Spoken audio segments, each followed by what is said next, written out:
সপ্তাহের শুরুতে সালামের ব্যাংক অ্যাকাউন্টে ঋণাত্মক 15 টাকা 8 পয়সা ছিল। অর্থাৎ ব্যাংকের কাছে তার ঋণ ছিল, কারণ সে একটু বেশি টাকা বের করে ফেলেছিল। সোমবার সকালে সে 496 টাকা 90 পয়সার একটা চেক তার অ্যাকাউন্টে জমা দিল এবং মঙ্গলবার সকালে সে 100 টাকার আরেকটা চেক জমা দিল। সুতরাং দ্বিতীয় চেক জমা দেওয়ার পরে সালামের অ্যাকাউন্টে কত টাকা ছিল? চলো এখানে আমরা একটা সংখ্যা রেখা আঁকি, যাতে এখানে কি ঘটছে সেটা আমরা অনেকটা চোখে দেখতে পারি। আর এ ধরনের অঙ্ক করতে করতে অভ্যাস হয়ে গেলে তোমার আর এটা আঁকা লাগবে না। যেমন আমার ক্ষেত্রে ঋণাত্মক সংখ্যা যোগ বিয়োগের সময় মনে মনে রেখাটা কল্পনা করলে সেটা আমার জন্য অনেক সহজ হয়ে যায়। সুতরাং শুরুতে তার অ্যাকাউন্টে ঋণাত্মক 15 টাকা 8 পয়সা ছিল। এখন এটা হচ্ছে 0, এখানে এটা হচ্ছে 0। তাহলে সালামের টাকা একটা ঋণাত্মক সংখ্যা দিয়ে শুরু হয়। আমি এখানে লাল রং দিয়ে এটাকে দাগ দিয়ে রাখছি, এই বোঝাতে যে এটা সালামের ঋণ। সুতরাং সে শুরু করেছিল ঋণাত্মক 15 টাকা 8 পয়সা দিয়ে, ঋণাত্মক 15 টাকা এবং 8 পয়সা, অর্থাৎ শূন্যের বাম দিকে 15 এবং 100 ভাগের 8 ভাগ। সুতরাং এই তিন চিহ্নটার দৈর্ঘ্য হচ্ছে এটার পরম মান, যেটা হচ্ছে 15 এবং 100 ভাগের 8 ভাগ। তো এটাই হচ্ছে এখানের এই দৈর্ঘ্যটা। এখন সোমবার সকালে 426 টাকা 90 পয়সার একটা চেক সে অ্যাকাউন্টে জমা দিল। সোমবার সকালে সে 426 টাকা 90 পয়সার একটা চেক তার অ্যাকাউন্টে জমা দিল। সুতরাং সে এখানে শুরু করেছিল এবং আমরা এখান থেকে 426.9 যোগ করব, অর্থাৎ আমরা এখান থেকে শুরু করে 426 টাকা 90 পয়সা যোগ করব।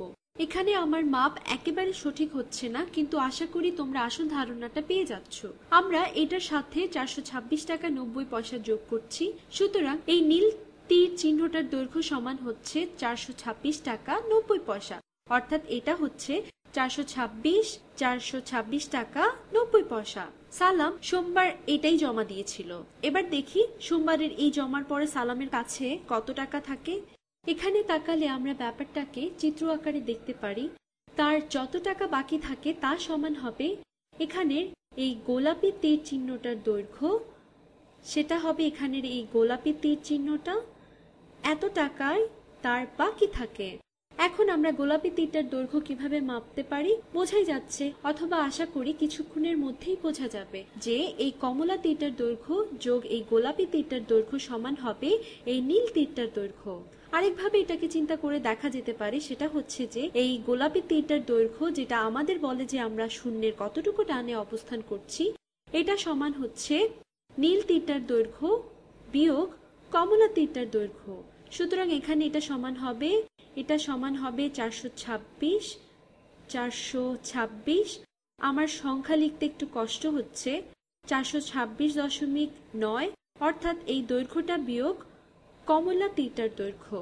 এখন খেয়াল রাখবে যে কমলা তীরটার দৈর্ঘ্য কিন্তু একটা পরম মান, কারণ দৈর্ঘ্য কখনো ঋণাত্মক হয় না।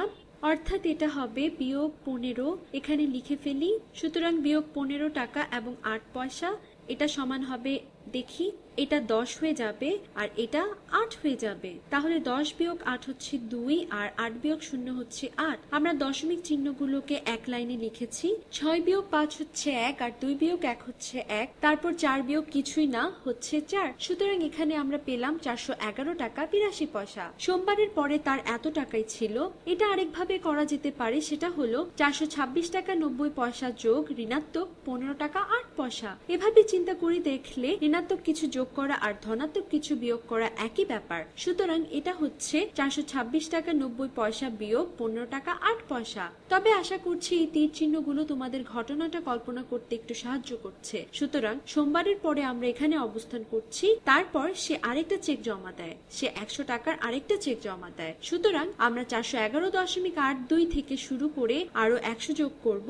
আমরা আরো 100 টাকা যোগ করলাম, চলো সেটা আমরা করে ফেলি। আরো 100 টাকা যোগ করে ফেললাম। এটা অনেক সহজ। আমরা 411.82 এ আছি, আমরা এর সাথে আরো 100 যোগ করব। সুতরাং যোগ 100, এটা হবে 511.82 টাকা। দ্বিতীয়বার টাকা জমা দেওয়ার পর তার অ্যাকাউন্টে এত টাকাই বাকি থাকে।